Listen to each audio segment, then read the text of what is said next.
Okay, so we've been out of the fridge for a couple of hours, and as you can see, there's been pressure build up in the tub because it's lifted the lid. So when I open it,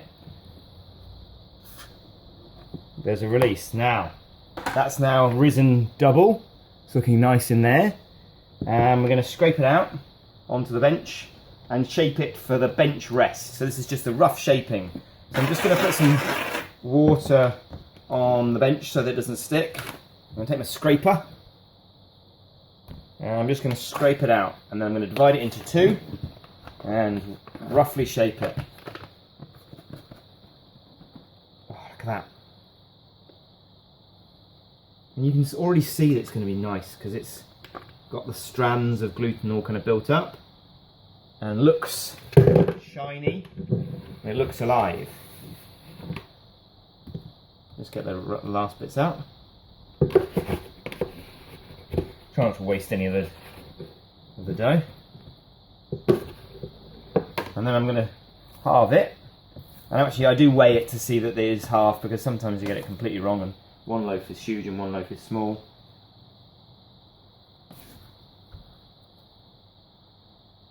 Eight, 5, 6. 9.52. See, that's 100 difference. That's 9.06. And that's 9.04. Perfect. Don't need the scales anymore.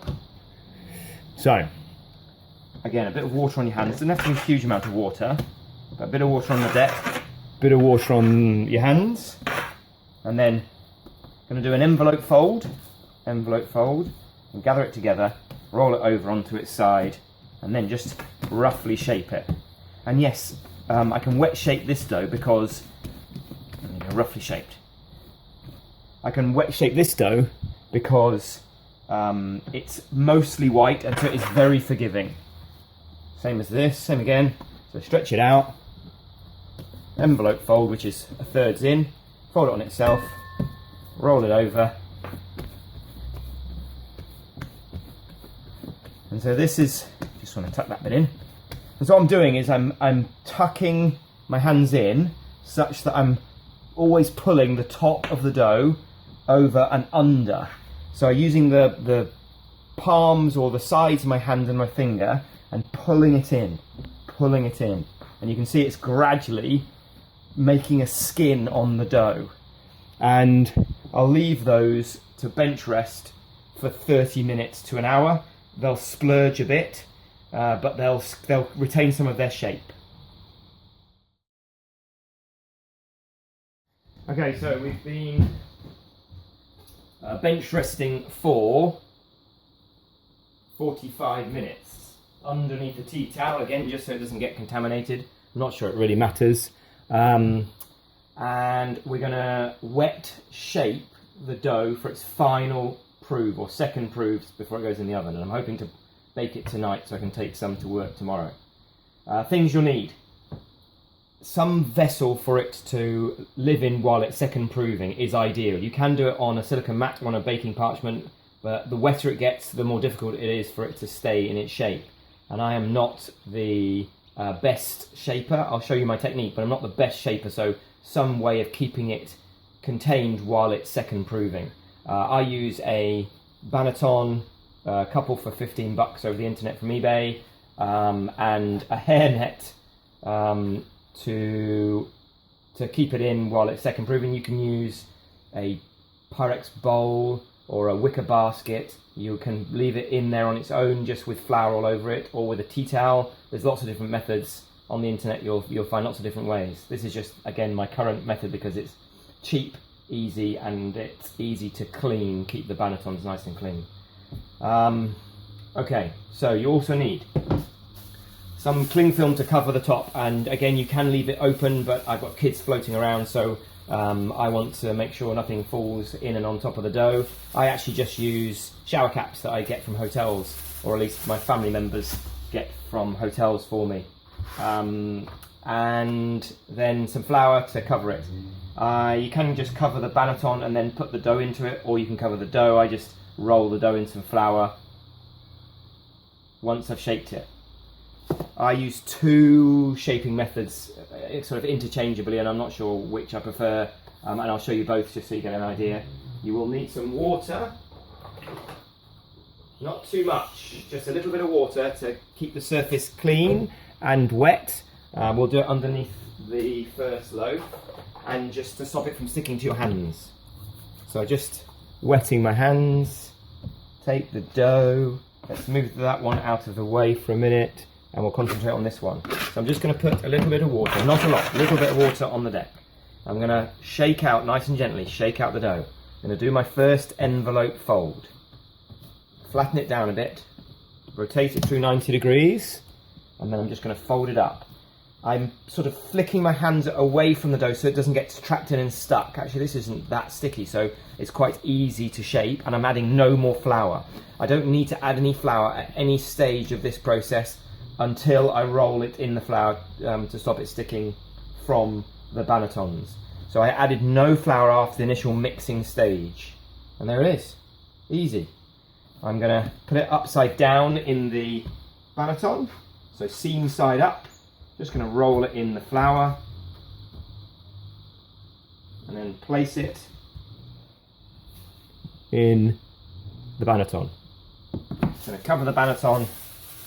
Actually, a little bit of flour, a little bit of flour around the sides again, just to make sure that anything that was covered is now stick. As you can see, it's just started to stick a little bit over there. And I've been gentle with the dough, but you can move it around a bit.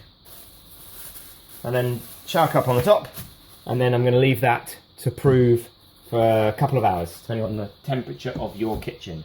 So, the second style of shaping, which I find more tricky, again, water on the surface, only a little bit of water on my hands, bring the dough over, and you can see it's nice and shiny, and it's nice and pliable, and it will stick to my hands a little bit, but not too much. Shake it out,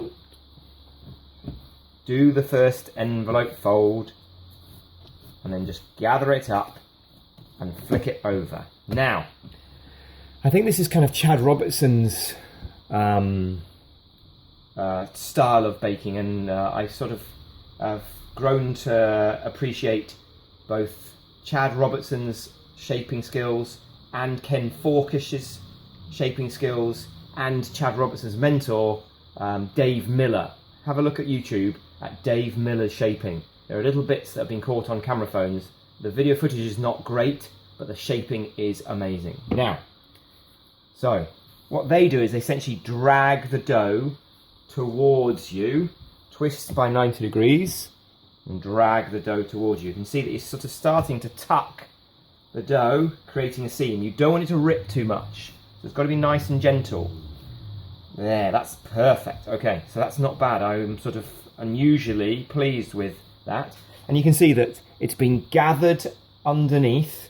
There is a nice skin to the dough, and it's kind of keeping its shape, and it looks already like it would when it comes out the oven. So I'm going to carefully pick this up. I'm going to flour it, and you can see that it's just starting to fall apart. That's okay, because what we'll do is we'll put it in the banneton this way round to sort of force it back together. And as you can tell, my shaping skills with this technique are not as good. So I'm going to put it in the banneton. And with this one, I'm just going to make sure that I crimp the seam to keep it shape for as long as possible. I freely admit I am not the world's greatest shaper, and I have been shaping bread for 9 years. I think my appreciation of the skill involved in shaping bread just grows with every year rather than I get any better. So again, we've got a nicely shaped loaf. I'll just flour the edges so it doesn't stick to my blue hairnets.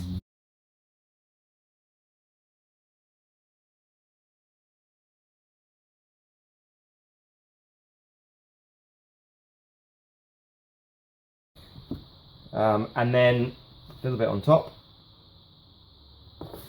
and then the shower cap on top. And the shower caps are from my mother-in-law.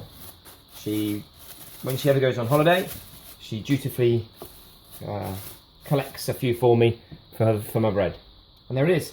So again, we'll leave this to rise over the next couple of hours. I want it to fill the banneton and then I'll bake it.